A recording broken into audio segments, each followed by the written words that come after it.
प्रणाम ब्राह्मण देव। आयुष्मान भव। आप कौन है ब्राह्मण देव? मेरा नाम विजय पंडित है। और आपका परिचय? मैं पांडव कुल भीम का पौत्र बर्बरिक हूँ। मेरे गुरु द्वारकाधीश श्री कृष्ण ने सूर्योदय नाम दिया है। इस घने जंगल में किस कार्य हेतु आपका आना हुआ? अपने नगर के लोगों के भविष्य के लिए। लोगों का भविष्य? हाँ, हमारे नगर पर इस समय दैत्यों का आतंक फैला हुआ है। वहां नरबली प्रतिदिन होती है। बच्चे, बूढ़े, स्त्री, पुरुष कोई भी सुरक्षित नहीं है। अर्थात? मैं इस सिद्ध क्षेत्र में मां भगवती की साधना करने के लिए आया हूं। मां से सिद्धि प्राप्त करके उस सिद्धि के बल पर मैं अपने क्षेत्र से, अपने नगर से उन दैत्यों के आतंक को समाप्त कर दूंगा। मैं भी इस सिद्ध क्षेत्र में साधना के लिए आया हूँ। यदि मैं आपके किसी काम आ सका तो मैं अपने आप को धन्य समझूंगा। धन्यवाद सुहृदय, मैं निश्चिंत हुआ। मैं आज से अपनी तपस्या आरंभ कर दूंगा। ओम ह्रीं क्लीं चामुंडाय विच्चय नमः। ओम ह्रीं क्लीं चामुंडाय विच्चय नमः। ओम ह्रीं क्लीं चामुंडाय विच्चय नमः। ओम ह्रीं क्लीं चामुंडाय विच्चय नमः। ओम ह्रीं क्लीं चामुंडाय विच्चय नमः। ओम ह्रीं क्लीं चामुंडाय विच्चय नमः। ओम ह्रीं क्लीं चामुंडाय। आज इस ब्राह्मण की साधना का अंतिम दिन है। धीरे धीरे हमारी शक्तियां क्षीण होती जा रही हैं। यदि इसे वो दिव्य शक्तियां प्राप्त हो गईं, तो हमारे सारे दैत्य मारे जाएंगे। मैं ऐसा कदापि नहीं होने दूंगा।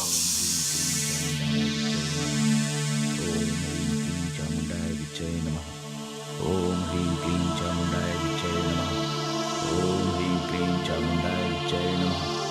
ओम ह्रीं क्लीं चामुंडाय विच्चय नमः।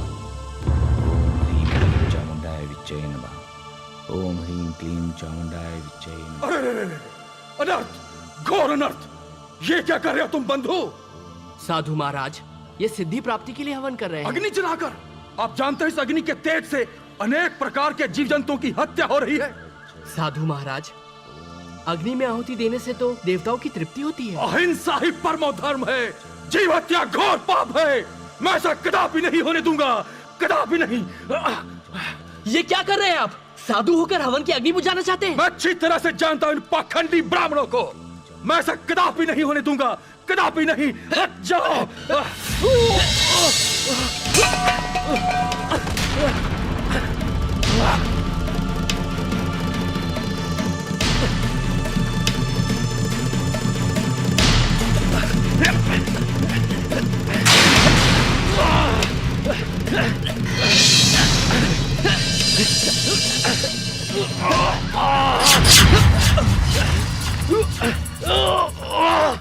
ये साधु नहीं, अवश्य कोई दैत्य है जो नहीं चाहता कि ये यज्ञ संपूर्ण हो।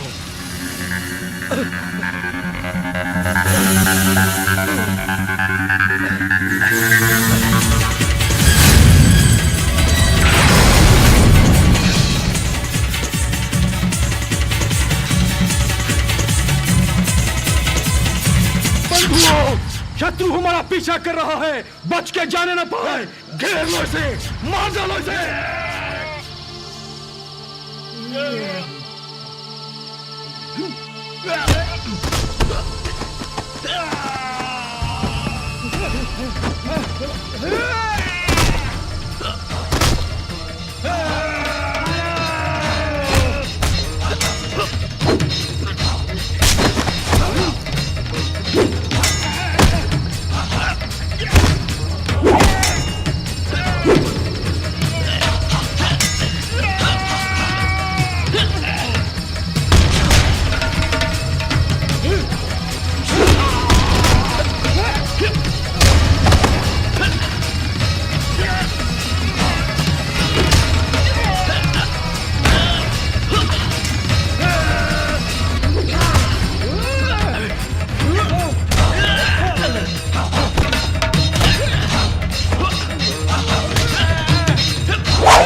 दैत्यों ने वीर,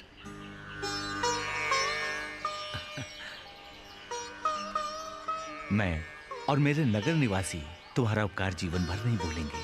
आपकी तपस्या पूर्ण हो गई ब्राह्मण देव। हाँ, मेरी साधना पूर्ण हो गई। देवी माँ ने साक्षात दर्शन देकर मुझे अनुपम सिद्धियां प्रदान की हैं। धन्य है देवी, आप धन्य हैं। अब मैं वापस लौटकर अपने नगर और नगर निवासियों की रक्षा कर सकूंगा। अवश्य ब्राह्मण देव। देवी माँ का आशीर्वाद आपके साथ है। जो सच्चे मन से देवी माँ की पूजा आराधना करते हैं, माँ उन पर सदा कृपा बरसाती है। तुम्हारे सहयोग के बिना यह संभव नहीं था। तुम मेरे लिए भगवान बनकर आए हो। लो, ये यज्ञ भस्म स्वीकार करो। समय आने पर यह तुम्हारे काम आएगी। ब्राह्मण देव, मैंने कुछ पाने के प्रयोजन से आपकी सहायता नहीं की थी। इसे आप अपने पास रख लीजिए। आपको प्रसन्न पाकर मैं भी प्रसन्न हूँ। तुम्हारे उपकार का मैं सदैव ऋणी रहूंगा। ब्राह्मण देव, निष्काम भाव से किसी पर उपकार करना ही साधुता है। जो किसी वस्तु की इच्छा रखकर उपकार करे, ऐसी साधुता में क्या रखा है? तुम धन्य हो बर्बरीक। एक ब्राह्मण का आशीर्वाद है। तुम सदा दुर्बलों का सहारा बनो। पुत्र बर्बरीक, प्रणाम माते। पुत्र, इस भस्म को स्वीकार कर लो पुत्र। यदि यह भस्म किसी दुष्ट प्राणी के हाथ लग जाएगी तो अनर्थ हो जाएगा।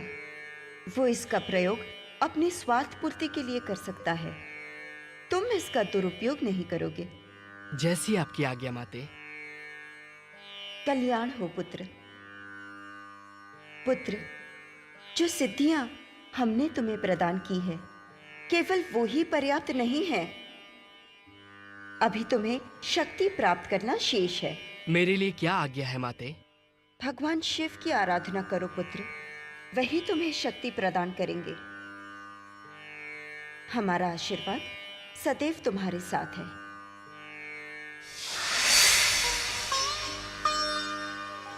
सुहृदय, मैं ईश्वर से प्रार्थना करूंगा कि तुम्हारी आराधना सफल हो। आज से तुम सिद्धसेन के नाम से भी जाने जाओगे। अब मुझे प्रस्थान करना चाहिए।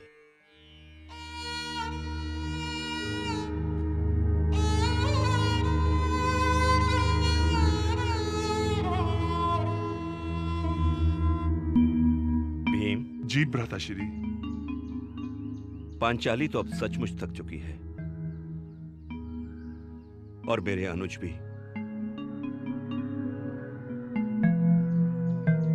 अब तुम मझले होने का कर्तव्य निभाओ और जाकर देखो आसपास कोई जल की व्यवस्था या विश्राम करने का उचित स्थान है या नहीं।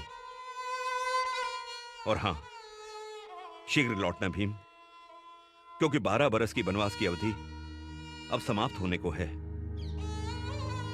और दुर्योधन के सैनिक हमें सियार की भांति सूंघते फिर रहे हैं। जो आज्ञा भ्राताश्री।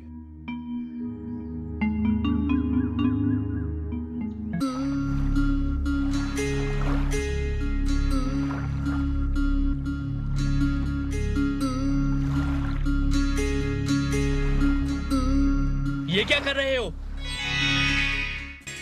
दिखने में तो भद्र और व्यवहार में चांडाल लगते हो। मूर्ख बालक, तुम्हारे माँ बाप ने शिक्षा नहीं दी तुम्हें बड़ों से कैसे बात करते हैं? जाओ और अपने माता पिता से पूछ कर आओ कि इस ताल को गंदा करके तुम कौन सा अच्छा काम कर रहे हो। जल गंदा नहीं करूंगा तो हाथ पैर कैसे धोऊंगा? शीघ्र ही इस ताल से निकलो। इस ताल से मैं देवी के स्नान के लिए जल लेता हूँ और तुम इससे गंदा कर रहे हो। जल का उपयोग नहाने, धोने और शरीर की गंदगी दूर करने के लिए होता है। मंद बुद्धि, वो जल बहती धारा का होता है जहाँ गंदगी रुकती नहीं। ये ताल है, नदी नहीं। तुम यहाँ से निकलो, अन्यथा मैं अपनी सभ्यता की सीमा लांघ जाऊंगा। मैं नहीं जाऊंगा तो क्या कर लोगे? अभी बताता हूँ।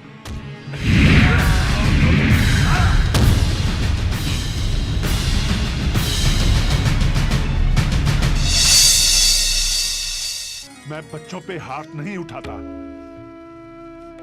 किंतु तुमने सारी सीमा तोड़ दी। तुम्हें तो सभ्यता सिखानी ही पड़ेगी।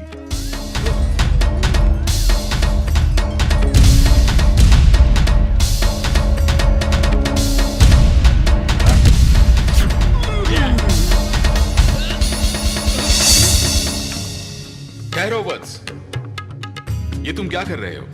प्रभु, इसने पूजा का जल अपवित्र किया है, मैं इसे दंड दूंगा।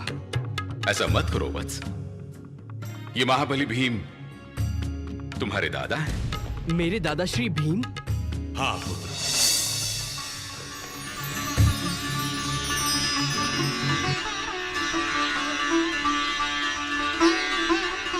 मुझे क्षमा कीजिए दादाश्री, मुझे क्षमा कीजिए।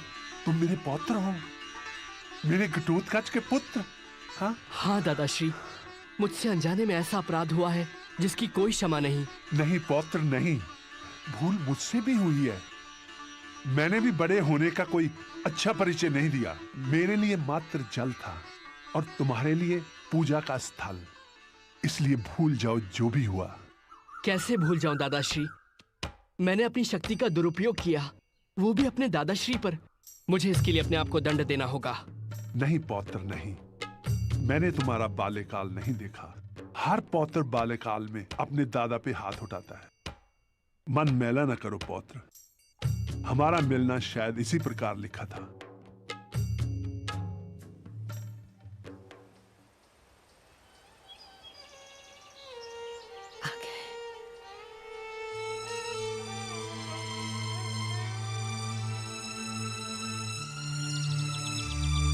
प्रिय भीम, तुमने आने में बहुत विलंब कर दिया।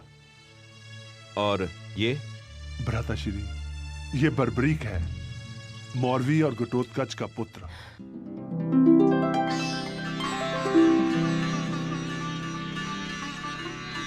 और बर्बरीक, ये तुम्हारे बड़े दादा युधिष्ठिर, प्रणाम। दादा अर्जुन, प्रणाम। नकुल सहदेव